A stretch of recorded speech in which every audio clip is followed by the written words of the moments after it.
Throughout the ages, the Islamists never hesitated to protest against the oppression of the tyrants. They never accepted the way of appeasing the autocratic rulers. Never did they become any foot-licking slaves. They always held their heads up high and voiced the truth. They sang the songs of justice and freedom, and just for this reason, they always faced harassment and oppression from the state. Through such struggle and self-sacrifice, they set shining examples of inspiration and spirit. Among the stories of companions who suffered terrible persecution and torture for accepting Islam, Hazrat Khubayb radiallahu anhu was one of the prominent. The Meccan unbelievers put him to death for no crime, but he was never afraid, even at his gallows. Instead, he requested to be given the chance to pray 2 rak'ah of prayer. After finishing the prayer, he said to the unbelievers, "You may think that I was lengthening the prayer in fear of the death, but I swear to Allah that only for this reason I have shortened my prayer." He was repeating the Shahada as he approached the death, and was saying, "O Allah, destroy the strength and power, and never forgive any one of them." Then the unbeliever spectators burst into laughter, and turned the martyrdom into an animalistic celebration.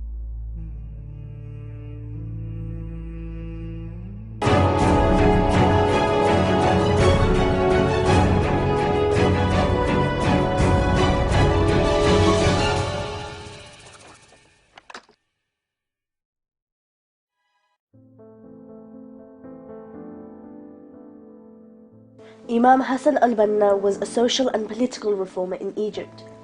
He noticed how the Egyptian society was becoming immersed into materialism and detached from Islamic values as a result of Western influence.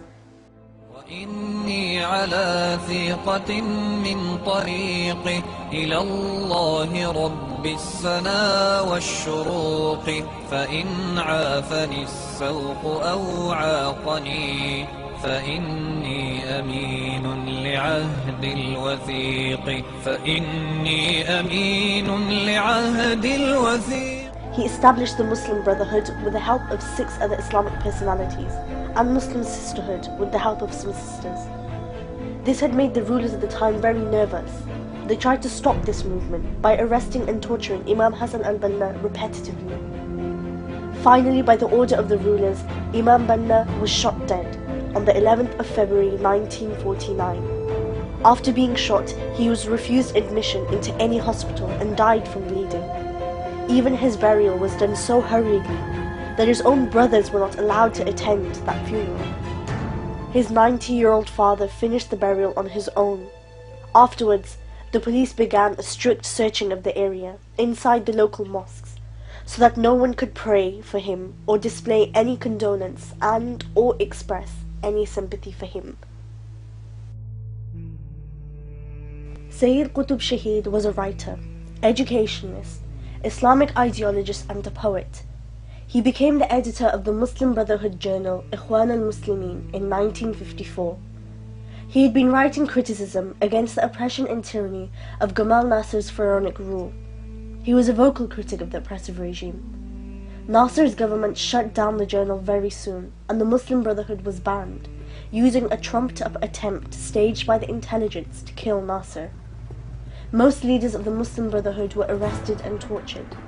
Sayyid Qutb was jailed for 15 years by a show trial.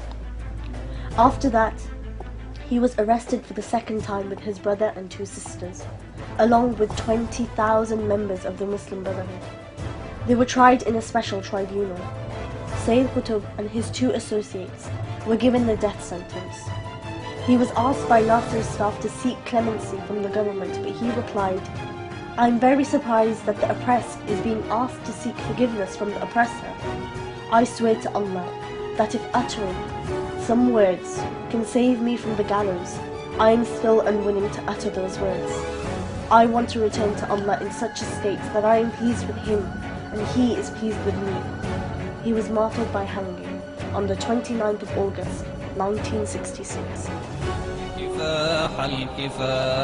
قويا ينادي الكفاح الكفاح أخي إن ذرفت علي الدموع وبللت قبري بها. The scene has not changed even after the century has ended. The clash between the tyrant rulers and the Islamic leaders is an everlasting and universal one. Even in this 21st century, the oppressive rulers, in their pride of power, using democratic masks, are trying to eliminate the leaders of the truth. But the truth can never be suppressed. Abdul Qadir Mullah was a prominent leader of the Islamic movement in Bangladesh. He demonstrated his brilliance and merits throughout his student life. He earned the gold medal both in his honours and master's examinations from the most prestigious Dhaka University. At the beginning of his career, he was a teacher and even a principal at various academic institutions. In 1981, he became the executive editor of the Daily Sangam newspaper. He was elected twice as the Secretary General of the Dhaka Journalists Union. After the Awami League came to power in 2009, they planned to stay in power indefinitely. To eliminate any threat to their such goal, they started to arrest the prominent scholars, intellectuals, and politicians. In 2010, Abdul Qadir Mullah was arrested with false fabricated charges.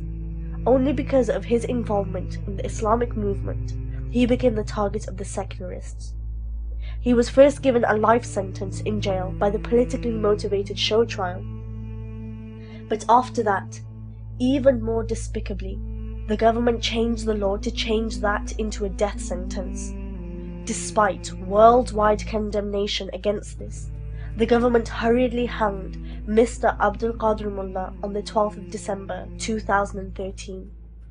When asked to seek forgiveness from the president, he rejected that firmly and said with a firm conviction, "I have never committed any crime. So, my head was always held up high, and it will always remain up high. You will never see tears in my eyes." He said to his children, "You will take the revenge, not physically, but by establishing the Islamic rule in this country." The tyrant regime and its supporters are celebrating this barbaric injustice like animals. They want to extinguish the light of truth with a single blow.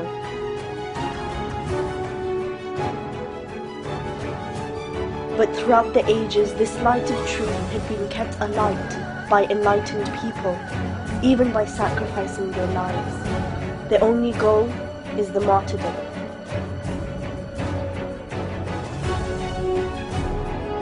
Like the Bengali national poet Nazrul Islam says, "Let them go for the life of slavery, but we want the martyrdom.